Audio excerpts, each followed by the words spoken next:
you are welcome to tonight's Citizens Climate University. It's a weekly webinar program of Citizens Climate Lobbies that provides CCL supporters like you and I with access to in-depth training opportunities on topics related to climate change and effective climate advocacy. I'm your host, Brett Cease, and tonight's topic is part 2 of our lobby training series for this fall's lobby meetings.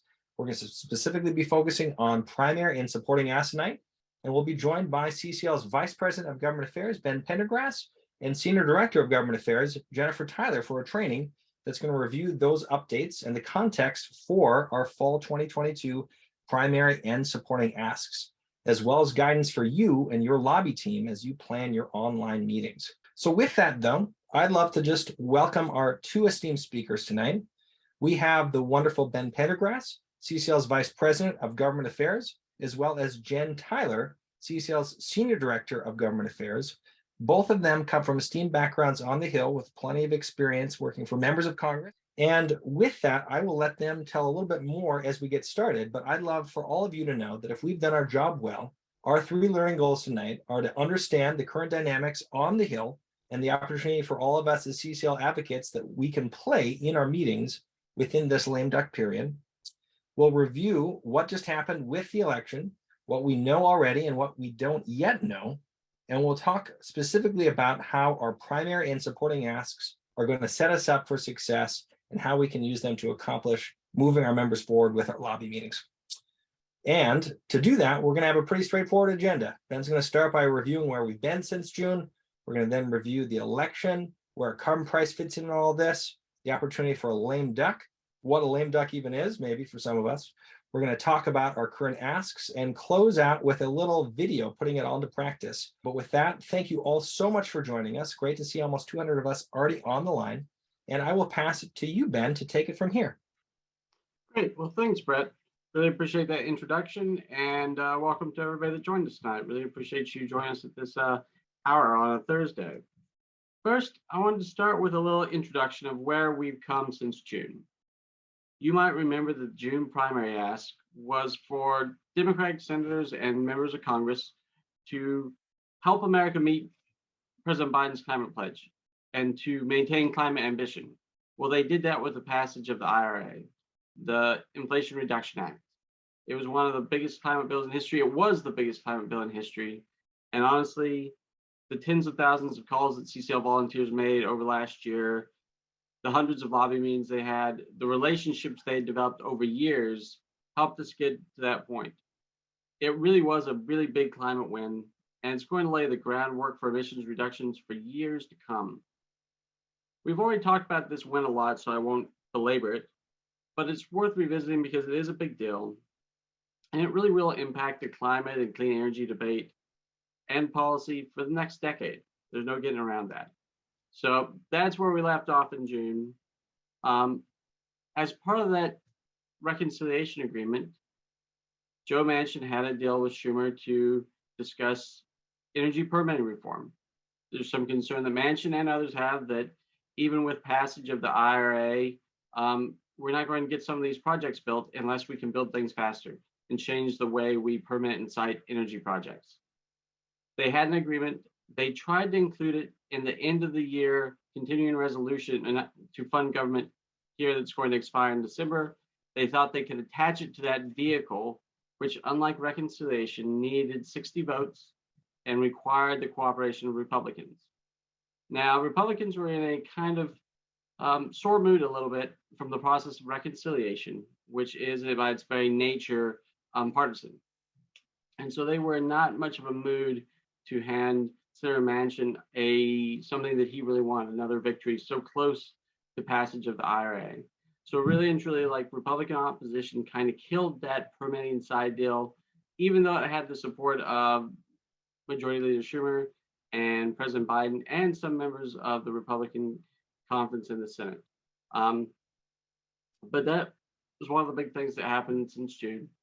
Lastly, you might notice we've been in the run-up to election.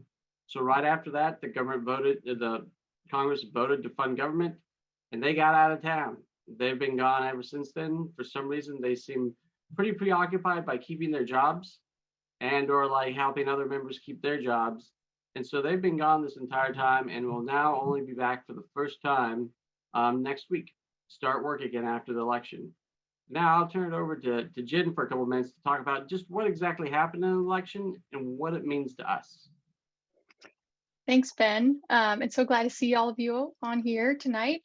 Yeah, so the election, if you're like me, you've been refreshing your Twitter feed or popping up the cable news every chance you can to see where we're at. And unfortunately, we still don't have final tallies of who's going to take the House or the Senate. So we don't know who's going to be in the majority in the House or the Senate. But current standings right now in the uncalled races show that Republicans are likely to retake the majority in the House, but it's going to be by a very slim margin. It could be anywhere from one additional Republican seat over Democratic seats to 5 seats. So Republicans, if they do retake the House, which seems likely, are going to have a really, really small majority. And the same goes on the Senate side. We don't know if it's going to be a Republican controlled Senate or Democratic controlled Senate, but either way, it's going to be a seat or 2 difference in the Senate. And what all that means is what we've kind of seen in years past: bipartisanship is going to be the way to go. It's going to be incredibly difficult for parties to move things just within their conference by themselves. So they're going to have to try to work across the aisle. Now, hopefully we'll find out in the coming days. It could be next week. It could be up to several weeks when we find out who's going to be controlling the House or the Senate. And that's because there's some outstanding races in states like Nevada, Arizona, Georgia. The Senate seat is going to a runoff in December, so there will have to be an additional vote in December. So it's going to take some time potentially to work some of this out. But no matter what, it's clear that it's going to be a really close margin in both chambers. Some of the big takeaways: the first one, I'm sure a sigh of relief for many of us: democracy worked. There were not many hiccups at all. It seems like candidates on both sides have accepted, the way the democratic process worked. There's really good turnout numbers in a lot of parts of the country. So no small feat these days. I'm sure a lot of us were a little anxious on that note, and really glad to see everything going smoothly. There's also some signs that partisan candidates were rejected. There were some moderate candidates, moderate Democrats. Representative Spanberger, some of you might be familiar with her for her leadership on the Growing Climate Solutions Act. She faced a pretty partisan far right candidate. And there were many Democrats in that situation and other members. And those partisan candidates really fell short. And polling was indicating they might be up, but it's very clear the voters have rejected, in many instances, those partisan candidates, and therefore furthering our calls that we've been beating the drum for bipartisan action, getting away from these far polarized extremes and really working towards common sense. So that was so important. And then the biggest takeaway, I think, for a lot of us here in this call is that climate was not a loser. I think even a couple years ago, there were some races where candidates wouldn't want to even talk about climate because it wouldn't be a winning issue for them. But that's not what we're seeing anymore. Climate is trending to be a winning political issue. And we've got some of our champions in the House and the Senate, like Representative Nancy Mace, Senator Bennett, Representative Don Bacon, who introduced the Growing Climate Solutions Act. He did that by breaking with his party. All of those members were in incredibly competitive seats, and they won. And they put climate at the forefront. It was one of their top issues in their campaign and has been. So it's definitely trending towards a winning issue. So how's this election going to affect the lame duck? Either way, whoever takes which chamber, it's going to be super, super close next Congress. So it's really important that we're sending a strong message to the next Congress that they have to continue working on climate. That's why we have to finish out strong. We need to get these victories when we can. Not all of these bills are going to be able to be reintroduced and passed next Congress. So we need to get them across the finish line using the momentum we've already developed. But we really need to push that next Congress by showing them right now there's a strong signal that they have to keep this going into next year. How's this going to impact the next Congress? While we're talking about it, well, no matter what, bipartisanship is going to be the way to go. I mentioned this before, but obviously this is our bread and butter. This is what we were built on, founded on. This is what we've worked so hard to do, to form these relationships on both sides of the aisle. And now's the time where we're going to be able to really put that to the test, put that to use. We're really going to be able to position ourselves in a divided Congress, which typically a lot of people think of that as just gridlock, nothing happens, but our grassroots army, we're going to be able to prevent that. We're going to be the voices in both offices on both sides of the aisle, telling them they have to keep moving on climate. This is not one of the issues that can get gridlocked. This is one we have to keep moving forward on and build on that momentum that we've created. So I think a lot of work to be done in the next Congress, and exciting times given how well positioned we are to keep this moving forward. So a lot of really hope and optimism on my end, but still refreshing my Twitter feed. So I will turn it back over to Ben to talk a little bit about carbon pricing and where that fits into all of this. Thanks, Jen. That was a really great overview of what the election means to us and what it could mean for climate legislation. I want to take a couple minutes and just talk about carbon pricing. I want to make it clear that, even though the IRA was a big deal and we really leaned into that, we still believe the carbon price is necessary. We're going to need it to hit the emissions reductions we know that are necessary. Next Congress, there will be several carbon pricing bills introduced. We are almost sure of that. We believe the Energy Innovation Act will be reintroduced. We think other carbon pricing bills that have different policy designs may be introduced. We think a CBAM leaning bill that might have different prices for different sectors of the economy might also be introduced. And some or all of these bills might be bipartisan. There's still an interest in continuing to work on carbon pricing bills in Congress. However, we don't want to make that front and center for this particular lobby push in December. In your meetings, we think it's worthwhile to acknowledge that CCL still believes a carbon price is necessary. And you will see that in our primary asks that we make that acknowledgement, but we don't want to make that the focus of the meeting. And how does that look? I mean, that could just be a real simple acknowledgement when you kind of get the meeting started and they ask what's on the agenda. You can say, hey, we still believe a carbon price is necessary, but today we're here to talk to you about other issues. And so CCL's work on carbon price is certainly not done. I can promise you that. And you'll really hear a lot more about our strategy on carbon pricing for the next Congress at the December 3rd conference. That's where we're really going to kind of lean in that space. And tonight, we're going to focus more on what we can achieve now in the lame duck. Because, being honest, we know a carbon price is not going to advance in the lame duck. Something like that's just not going to come up. But we have these other very important bipartisan bills that we know can move in the lame duck. And so that's where we're going to put our focus. And I'll hand it back over to you, Jen, to talk a little bit more about the lame duck and what the opportunities there are. Thanks, Ben. So lame duck, the period between an election, post-election, pre the start of a new Congress. So from November 6th or 8th or whatever the date was, I'm losing track of time, November 8th this year to the beginning of next year when the new Congress is rung in, that's the lame duck period. And typically people think of that as, well, there's no reason to do anything. Members aren't going to do anything. They're all just, they've either won or they've lost re-election or they're retiring. There's no motivation there. But in actuality, there's a lot of movement during lame duck. When I was on the Hill, I would, after the election, just want to celebrate and relax. But that was one of the busiest times I had was during a lame duck period, because we had this stack of bills that we couldn't get to move for 2 years that all of a sudden we had a chance to move. And the reason for that is that a lot of bills are put into these big year-end packages. So this year we've got the National Defense Authorization Act, a big defense bill that funds all of DoD.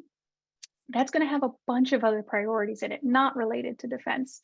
And then you also have the omnibus bill. That's the big government spending bill that'll fund the government through a certain date, probably the end of next September, next year. And that is also going to have a ton of different policies and provisions in it. So all of a sudden, any bill that an office was struggling to get through as a standalone bill, they're going to try to cram it in one of these big bills. And that's exactly what we're going to try to do. There's also a lot more flexibility for members of Congress in the lame duck. If they're retiring, well, now they have a bunch of flexibility. They're retiring. They're not held, in January, they're not going to be held accountable to any constituents. They feel a little more room to move. And if your member won re-election, well, again, they have a little bit of breathing room. They're not getting hounded on by the press. They're not constantly having to talk to voters and fight for their re-election. they have some room. They're able to satisfy some constituent requests that they didn't before. I would say maybe that's a CCL request that they weren't able to fulfill before. Now they can do that. So I would encourage you, even if you've talked to your member of Congress before on these asks, circle back. They're going to have a different mindset.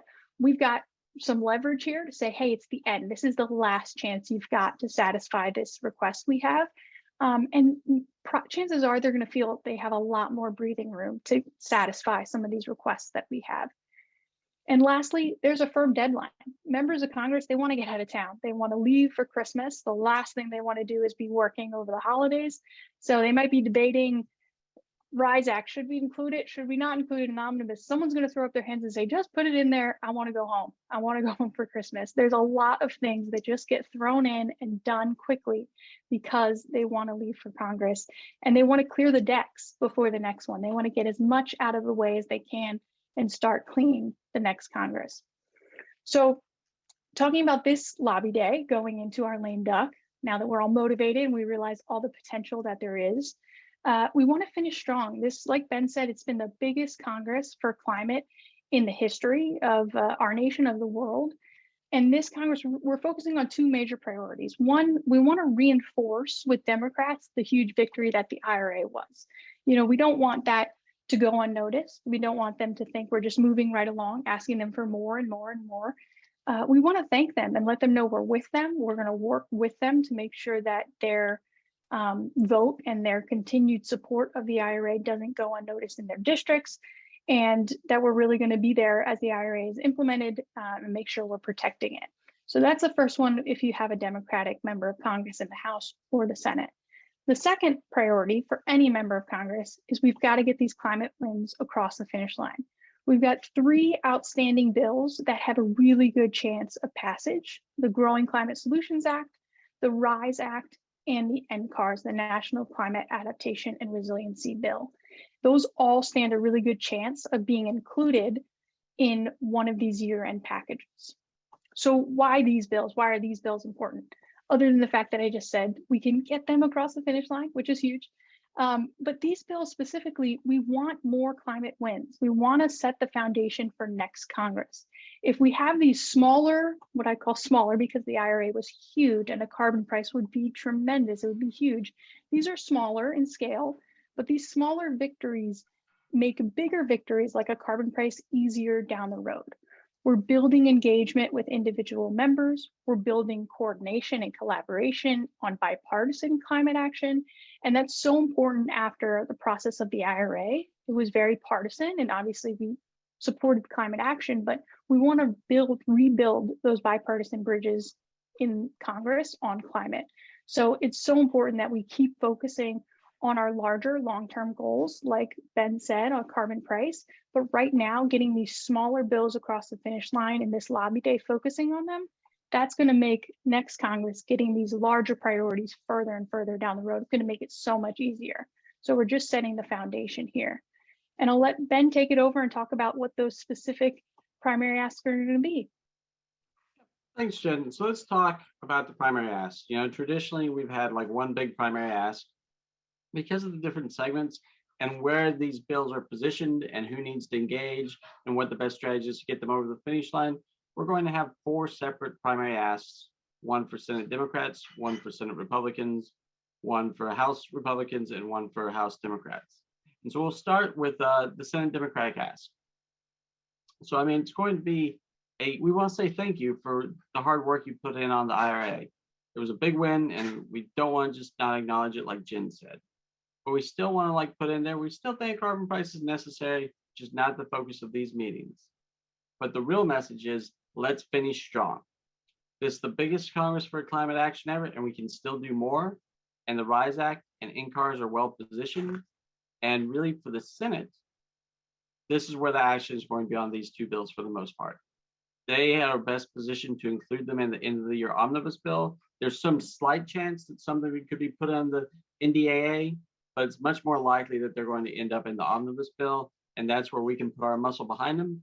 So we want to ask people to co-sponsor them and support their passage in one of the end of the year packages. Every member we get on these bills makes it more likely that they will end up in the package, or have support from leadership for final inclusion. So that's where we are with Senate Democrats. On Senate Republicans, the ask is a little bit different, but same bills. We want to let them know that this is an opportunity to make America more resilient in the face of all these extreme weather events. And so for them, it's the same asks that is passing NCARS and the RISE Act. Those are the bills. Those are bipartisan bills. There's a lot of Republican support there already, but because this is not like the reconciliation process, we need 60 votes. All the end of the year package is going to need Republican support.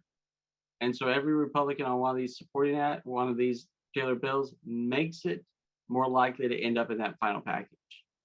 Now with Senate Republicans, we do have a supporting ask. It's the Forest Act. We've lobbied on this bill for a while before. It's really important to help take action against international deforestation, particularly places like Brazil. But right now, it's not a supporting ask for Democrats because we have enough Democratic support in the Senate already. This is a bill, it's not going to pass in the lame duck, but what we're trying to do is set it up for a really strong reintroduction in the new Congress. There's several Republican members that are looking at the bill right now. And as a supporting ask, it's a really good place to start to say, hey, we really want you to focus on these two bills to get them over the finish line right now. But for next Congress, start thinking about the Forest Act.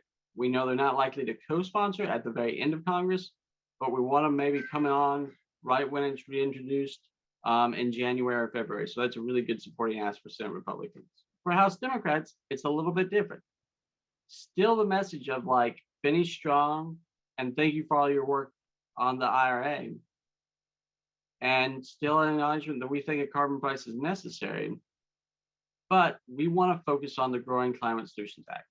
Most of you probably remember it passed the Senate 92-8. So the ball is really in with the House now. They're the ones that need to take action. Leadership over in the House is thinking about moving the bill in two ways. Hopefully as a standalone bill, that would be optimal because it would be really cool because that almost never happens anymore. Everything still happens in a big package like Jen said, but there's a chance Growing Climate Solutions Act might get its own vote. And so we want the main ask to be co-sponsor if you're not already a co-sponsor, but more importantly, co-sponsor and pass Growing Climate Solutions Act, whichever way you can, either as standalone legislation or as part of a package. And the House is where we really want to push that. Supporting ask for Democrats over in the House is the RISE Act. It was just recently introduced in the House just a couple weeks ago. And so it hasn't had time to get any co-sponsors. Most of the action on RISE is still going to be in the Senate, but it helps RISE to get more co-sponsors in the House, and there's not a big imbalance yet. So it's still a good supporting ask for House Democrats. House Republicans. Same thing as House Democrats, Growing Climate Solutions. It's a bipartisan bill. The messaging is a little bit different. You know, not fishing strong, but helping support American farmers. That's like the message we want to put in with that. And that's kind of the verbiage you'll notice in the primary ask for both the House and Democrats and House Republicans, even though the bill is the same, how we're framing it as an issue is a little bit different because they do have different concerns and things they like about the bill. So we are definitely framing it much more as this is a bill that helps farmers get paid for the good work they're already doing. It's voluntary.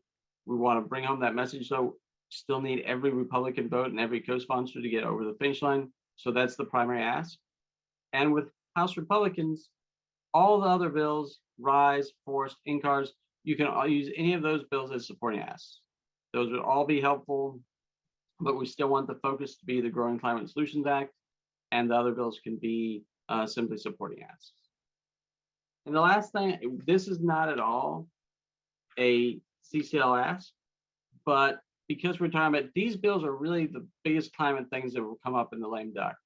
I do want to touch on that permanent reform might come back up again. There's a little context here because Senator Schumer and Senator Manchin have said they plan to bring it up again. President Biden has said he encourages doing that, but the electoral outcome here will make a big difference. if Republicans end up taking both houses, it's probably unlikely permanent reform comes up because they're going to have the gavel now. They will want to wait until next Congress where they can more shape any kind of permanent reform bill around energy to things that are more in line with their priorities. There's really no motivation for them to agree to include a permanent reform bill. If Republicans just take the House and Democrats have the Senate, there is a chance that a group of Democratic and Republican senators come together to forge a compromise that can get wide buy-in from both parties. And we'll just be monitoring this. But I think because it is so important to climate and the climate debate and policy, we are having a deep dive on this next week on the 17th with Dana, our research coordinator. So be sure if you're interested in this topic to join us for the 17th, where he will do a deep dive into what's going on with permanent reform, why people think it could be necessary, and how they're thinking about constructing these possible changes to how we permit clean energy projects in the country. And now I think we'll do a little bit deeper dive into the bills we are focusing on. And Jen's going to kick us off with just a little refresher on the Growing Climate Solutions Act. Yeah, thanks, Ben. And I think that was such a helpful overview. And I know it's a lot, and we are getting very nuanced in the different segments and what messages to take to different members, how to even portray a bill differently between different members. And the reason for that is that you guys are great at this. You guys know the difference. You know your members, you know your regions and your communities. And you're really able to take those specific messages to specific members in the most effective way. Most fly-ins, most lobby days, it's one message for every single member of the House and Senate. But you guys know exactly how to do this. You know how to play the game. You know how to really be the most effective lobbyists you can. And that's why we're giving you so much detail and so much nuance, because you've been doing such a great job, and we're just trying to make this even more strategic and more successful as we go. So if you've got questions and stuff, we'll get to all of that. But I just want to reinforce how fantastic you all are. So diving into the Growing Climate Solutions Act, it has already passed the Senate, which is why it's not an ask on the Senate side. It was passed by a vote of 92-8, with more Republicans than Democrats passing it. It's such an amazing show of bipartisan support for a bill that has climate solutions in the title. I mean, if 6 years ago you told me that would happen, pass with more Republicans than Democrats in the Senate, I would tell you you're crazy. So it's such a big win, and now we just need to get it over that final hurdle, get it over the House.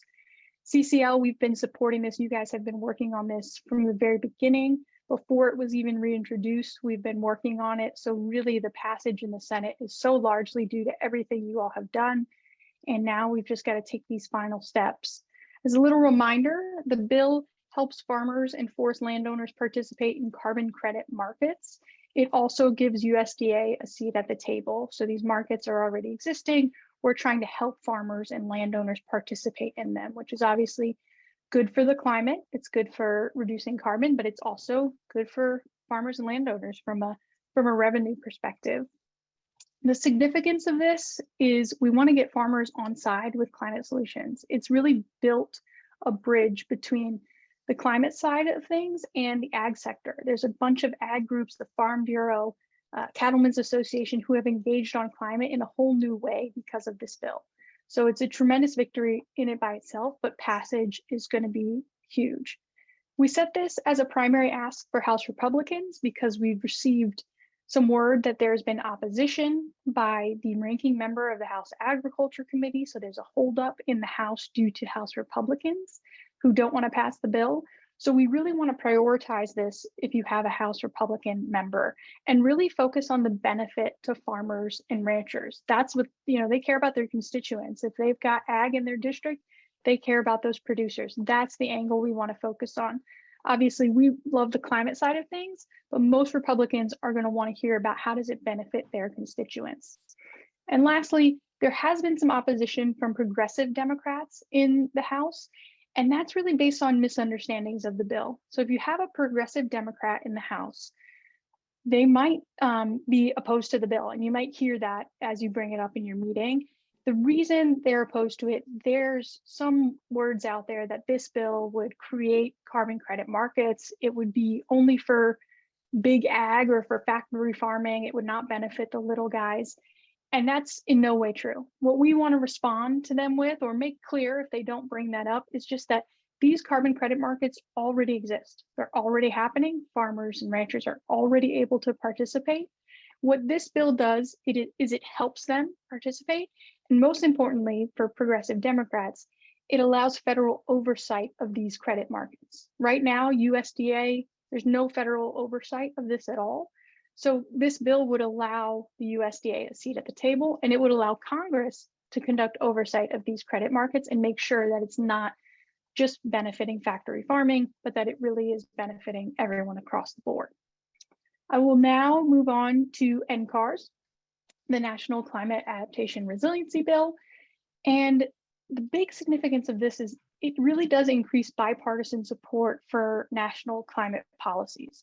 So it gets members of Congress on the record supporting one whole of government climate solution. Instead of different government agencies and departments operating independently, some having a really aggressive climate plan, some having no climate plan, this would make sure there's one unified, cohesive approach, which not only makes it more effective because it's not inefficient, there's no redundancies, but it also makes sure that there is a plan, that departments or agencies who haven't taken as much action are now taking more action. So it's really big from the climate perspective in terms of our federal government's climate footprint and the approach the federal government can take. But it also makes sure that members of Congress are speaking out saying we do need to think of this cohesively from a national perspective, not just individual small one-off policies and provisions. This did pass out of the committee in the Senate, so it's already moved. We're seeing a lot of momentum on this. There's really tremendous bipartisan sponsors in the House and the Senate that I would encourage you to share with your member of Congress to show them what a good track record this bill has and that it's already moving. And we have set this as most appropriate for Senate Democrats and Senate Republicans. Because of the movement out of committee, we're hoping that it will get across that final stage with some buy-in from the Senate, get put into the omnibus, the big spending bill. And with that, I'll turn it over to you, Ben, for the RISE Act. All right, well, I'll talk a little bit about the RISE Act. We think it's an excellent bill because one, right now, offshore oil revenue is shared with states, and there's no similar program for offshore wind.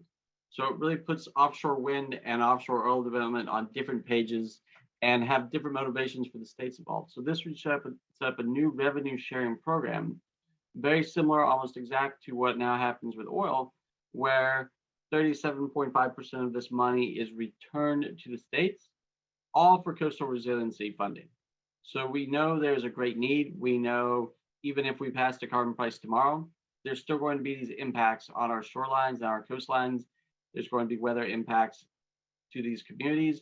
This creates a dedicated funding source for these communities to help harden themselves, do coastal restoration. So just on that level alone, it's a great bill. But it also helps develop offshore wind as an industry. Right now, there's really not the same level of motivation for states to develop their offshore wind industry the way there is for oil. And this would change that. This would create a clear incentive to develop the industry. Other things that are good, it also sends revenue into a National Oceans and Coastal Security Fund that even the Great Lakes can utilize for some of their coastal needs. And all states, even if you don't have offshore wind, but you have coastline, will benefit from this fund. So it will really redistribute this money in a good way. They can only use this money for certain projects that are really in line with what we would think were good projects for coastal resiliency and restoration. And there's a couple of things in here for Republicans that they like. It lifts the cap. Right now, there's a cap on how much of the similar Go Mesa program that sends money back to states with oil revenue. It would lift the cap so places like Louisiana, Texas could see more revenue from those programs that they also can only use for certain purposes. And so it benefits these places, and particularly with Republicans, it's not a bad idea to lead with the fact that this cap is lifted. Another thing in this bill that actually benefits all states is it also lifts a cap on land and water conservation fund funding. Right now, there's a cap of only 120 million of offshore oil revenue that goes to the Land and Water Conservation Fund that goes and funds a bunch of projects around the country, national parks and things like that. It lists the cap. So then a certain percentage will always go back to Land and Water Conservation Fund. There's going to be more funding for conservation projects around the country. And so that's good for inland states. So there's a little something in here for everybody, not just coastal states. And we think it's a really good bill. Like NCARS, it passed out of committee this summer with bipartisan support on a voice vote. So it's well positioned to be included in this omnibus package at the end of the year. And once again, it's really a Senate play. So we want to focus on Senate Republicans and Senate Democrats, get a couple more co-sponsors. And one of the great resources we have in community is Citizens Climate Lobby, along with the EDF and some other groups. The Nature Conservancy and Audubon have signed a letter to leadership asking this be included. And this lays out the case. You can download that letter on community along with the one pages for all of these bills. Another great resource that I just thought about with the Growing Climate Solutions Act that could be really valuable is there's also a list of all the myriad of supporters of the Growing Climate Solutions Act that you should definitely download and use in all your means where you're talking about that, where you can really see the broad support for that bill as well. Lastly, I just want to touch on the Forest Act. So this is not in any of the primary asks because, like I said, we don't think it's going to move in the lame duck, but we think it's going to definitely have more legs next Congress. So we want to set it up for a strong reintroduction. And what this bill does is it basically uses the power of American markets to start moving countries that have a problem with illegal deforestation away from this. Right now, there's a lot of commodities that are produced on illegally deforested land in places like Brazil and Indonesia. What the Forest Act would do is it would prohibit the import of these commodity products like beef and soybeans and rubber and cocoa if it was produced on illegally deforested land. It simply amends the Lacey Act, which is a law that's been on the American books for almost over 100 years, that you're probably familiar with things that are prohibited from being imported, like rhinoceros horns or certain kinds of rare timber. Those are all things that are prohibited under the Lacey Act. What this would simply do is it would make these commodities similar to these other prohibited products and put downward pressure on these countries to take action, to establish verification in supply chains, to know that if you're going to cut down rainforest in Brazil to produce cattle to sell to the United States, we won't allow that. And it also is good for American producers. We are obviously not cutting down rainforest or any other forest land illegally to produce cattle or any other commodity in this country. So these countries that do this are really bad actors and put our producers at a disadvantage. This is one reason the American Cattle Association is a supporter of this bill, and we expect other producers to also start being more vocal in their support of the bill as it progresses through the process. And so it's a really key component to addressing that global deforestation. And once again, we think the best place to start with this is a supporting ask specifically for Senate Republicans. But also House Republicans wouldn't be bad either, but I'm just kind of focused on the Senate for this one. Those are our primary and supporting asks. We have a matrix here. I know we've provided quite a bit of information. We got 4 really important bills, 3 that we really think we can move over the finish line. And this is just a different way of viewing this information about what bill might be good for what member of Congress, in what chamber, in what party. And I think we also have this up on community, so you can definitely use this as a reference guide. Yeah, let's put this all together. And thank you so much, Ben and Jen, for just that incredibly in-depth review. We are going to take a little pause from the policy wonky side of our CCL brains and think about how we can be effective communicators when we're getting ready for these meetings, right?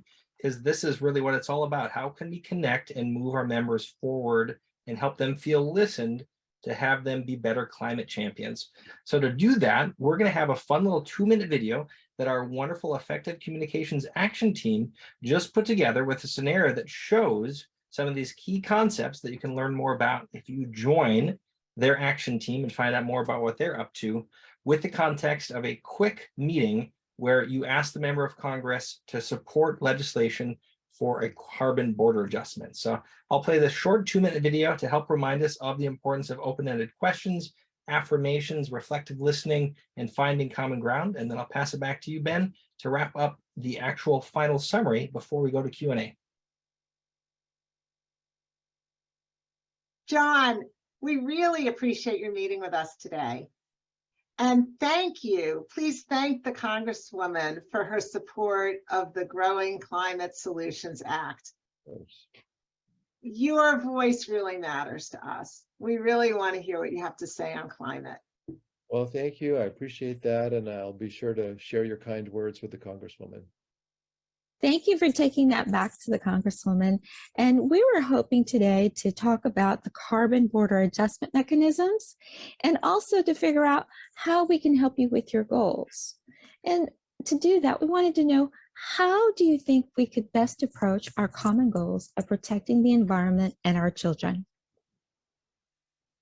Well, I think the Congresswoman would say that the best way to protect our kids is to keep the economy strong and make sure their parents have good jobs. Yes, it sounds to me like you're concerned about jobs and the economy. At the same time, the Congresswoman has said that she's concerned about competition with China. Oh yeah, she's very concerned about that. I think maybe something we could both support could create a trade benefit for U.S. companies. Bills that have a carbon border adjustment mechanism give a trade advantage to U.S. companies because U.S. manufacturers are innovative and already use cleaner manufacturing processes. It would enable us to have more manufacturing jobs over here in the United States. Would the Congresswoman be interested in supporting such a bill? Well, I'm sure she'd be willing to take a look at that. If you could send over some more information, I'd be happy to pass it on. We can definitely make that happen. We'll get you that information soon. Thank you, John. Well, thank you. It's good to see you all. Thank you so much. All right. Thank you to John, Beth, Arlene, and Lisa for that. A great little demonstration of some really key communication principles, regardless of your ask. So again, you can put that into practice with any of the actual supporting asks that Ben and Jenna discussed. And with that, I'll pass it back to you, Ben. But just to sum things up, elections matter, and we just got through one. Democracy worked. And we know, as we've always known, that we're going to have to work in a bipartisan fashion. This was the biggest Congress we've ever had for climate action, but we can finish strong. We can end up with more victories, more bipartisan victories by leaning in on these bills now, and we can go out and get them done. We can do all this while continuing to build support for carbon price and keep that as a priority in next Congress. And once again, really come join us December 3rd to hear more about that and our plans for that and all our other policy priorities that we're going to be talking about on December 3rd. But it really is important to lock in these bipartisan climate wins now. We really thank you guys for all your hard work. None of these things happen. All the bills we've gotten over the finish line in the past, supporting passage of the IRA, this is all due to your hard work and dedication. And now we can go out and get some more wins for the climate. And I think excellent. And on that inspirational note, we have reached time. So I am going to put a little reminder where you can, after tonight, go to our forum, cclusa.org/forums, to follow up on anything that we've mentioned that you haven't had a chance to ask or to get an answer that you've asked. And then also, if you have any questions, you are more than welcome to check out our page on YouTube or on CCL Community to find where that additional information is going to be. So again, that's just cclusa.org/YouTube or search in CCL Community for primary and supporting asks. So with that, though, let us all unmute. I'm going to unmute all lines so that we can thank Ben and Jen for all of their amazing work. It's so good to see all of you here tonight. We hope that you found tonight's training useful and empowering. Stay safe, and we can hear all about your lobby meetings. Thank you, everyone. Thank Big you. Daddy Brett. Thank you. Thank you, Ben. Thank you. Thanks, Jen. Thank you for listening to this episode of Citizens Climate Lobby's training program. You can tune into more episodes anywhere podcasts are available. Inspired by what you heard today? Join Citizens Climate Lobby to advocate for bipartisan climate solutions. Go to community.citizensclimate.org to find more trainings, resources, your local chapter, national action teams, discussion forums, and more. Be sure to like our Facebook page and follow us on Twitter and Instagram @CitizensClimate. We also invite all of our listeners to subscribe to our YouTube channel for more inspiration. Like what you hear? Recommend us to your friends and make sure to give us a 5-star rating. It helps us show up on other listeners' feeds. Feel free to pass on any suggestions for future episodes in the comments as well.